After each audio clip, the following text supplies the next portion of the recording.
Hi guys, and welcome back to the channel. It's new watch day. Well, when I say new watch, not exactly new, but new to me anyway. This is a Panerai 914 and it's still actually a current running model with them. I'm lucky enough and own a Panerai 177 I've had from new for some 15 years now. And basically, my wife loves Panerai. She even sends me random texts, like every so often Panerai will bring out a new model and she'll like go, this is nice. And so the other day while I was working in the jewellery court, obviously I get to meet lots of watch dealers and all that, and I came across this model. It was at such a good price, I thought, well, it'd be rude not to get it for her. So I brought this for my wife, and yes, I know she is a lucky woman. I do tell her this constantly. Basically, yeah, I've got this for her and she absolutely loves the watch. Say, tiny little wrist, 16 centimeters, but she loves wearing these kind of style watches and she's over the moon with it, and rightly so. It is such a cracking looking watch. Let's talk sizes first, shall we? It's a 44mm case size, a thickness of 13.6 mil. The lug to lug is a long 53 mil, and the strap size on this is 24 millimeters. The dial itself, I love this kind of matte black look with the sandwich dial. That's one thing I think all Panerais need to have, the sandwich dial. It gives more depth because you see a shadow going down into the numerals there and the actual hour marks in total. It is very, very cool. But also what they've done with this watch in comparison to my one, they've gone for this kind of beige style loom, and it obviously matches the supplied strap ever so well, and it looks cool. It gives it almost a vintage feel. Even though this watch is much newer than mine, it looks absolutely superb. I really do like it. This is just the hour and minute version. There is also one available with the subdial for the seconds, which I might be able to get my hands on actually, and we might do a comparison side by side. And I might also review this against my older titanium model, and it would be quite interesting. So they are so different.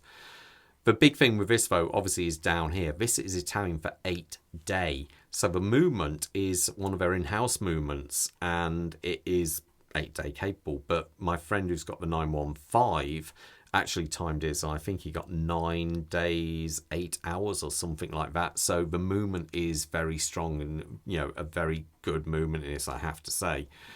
We have also a sapphire crystal with AR coat in there. And I think they're quite a thick sapphire crystal on these, because these, after all, are 300-meter dive capable watches. Normally, when you buy a watch, it comes with the rubber strap. Also, I don't have this one for this, but one of my 177 also fits it. The case itself is an all polished affair. Now, my other one is all brushed, so it's quite different to what I'm used to. And it does look very, very cool. Obviously, over here, well, saying that, first things first, the actual strap on this, instead of having spring bars, we do have screws going through, and there are tubes inside the actual strap which lock that into position. Just makes it a bit more solid, really. Obviously, we've got this over here, the crown guard system. It is superb. Panerai have had this for years. Remember, Panerai really were probably the first people to ever have a kind of water resistance watch, which was actually meant for their special forces back in the old days of World War II. And the whole reason for this was, back in the day, it applied that little bit of pressure on the crown, which would help with the water resistance of it, because it didn't have a screw down crown. As you can see, there's like a roller bearing there, and that presses onto the crown. If you look at the distance between the crown and the case, as I go to press that in, you see it pushes it in, and that helps with the water resistance. Now, obviously these days it is completely redundant. It doesn't need that, but needing and wanting are two kind of very different things, and this looks so cool with that crown guard system. It's just instantly a Panerai. There's no ifs or buts. You look at this kind of watch and you know it's a Panerai. But what they've done on this is they've brushed this along here, and it gives it a little bit of an offset against the actual case of the watch, and it's just superb. And one of the things I like it's a manual wind watch. So every so often you get to use this. You get to, you know, pull back. You still have to pull the crown out, he says. There. And you can hear it audibly pop for actual time setting. And that does feel really very smooth. And then when I press that in, it locks back into first position. That is manual wind. It's silky smooth to manual wind. And then that just secures it down. It just feels great, I think. Now, when it comes to the back of this watch, we are greeted with the in-house movement there. And that actual movement back here is, say, the P5000. It's a 21 dual movement, but it's more importantly, it's got 2 barrels under here. So which pinions? It's going to be that pivot and that pivot will be the 2 barrels. This looks all very nice on the back of here, but basically what that is a cover. So if you remove that, because I'm obviously, you know, I'll service this at some point. If I remove that, then we've got a standard bridge layout. I think they only put this on to look cool. And basically, then you probably don't have to decorate all the rest of the movement base. Yeah, you can see where they've done palladium through here. And you've got a proper balanced bridge on this watch, which it just makes it a little bit more premium than many of the other kind of watches out there. One really cool thing with this one, it's got the display case back.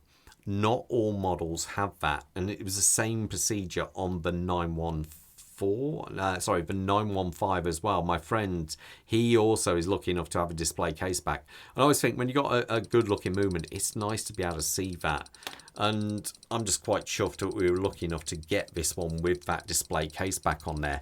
I did put this one on the timegrapher. I believe it was pulling 1 second. So, you know, this is quite a few years old, and, you know, testament to the movement, but it is still pulling 1 second, one or 2 seconds, I think it was. So absolute fair play to them. It is a very cool movement. The leather strap on this is very, very nice. It's got this kind of worn look to it, but it is cool. It's definitely better than what came on my 177, which was a god-awful looking strap. I don't think I've ever worn it in these 15 years, but this one is a strap I would actually wear, and I like the big V buckle on the end of this, which is all polished again. But one thing I must point out is when I put this watch on, you will understand where I'm coming from. Quick wrist check. I'm wearing a Zin U2. Bob has got the Larco Vine on there, which is very, very cool. Now, my wrist size is 7¼ inches, so not particularly big, but, you know, not a small wrist size either. That's about 18.5 centimeters. So that's it on my wrist, and I love it. I think this watch is so super cool. But look at the strap here.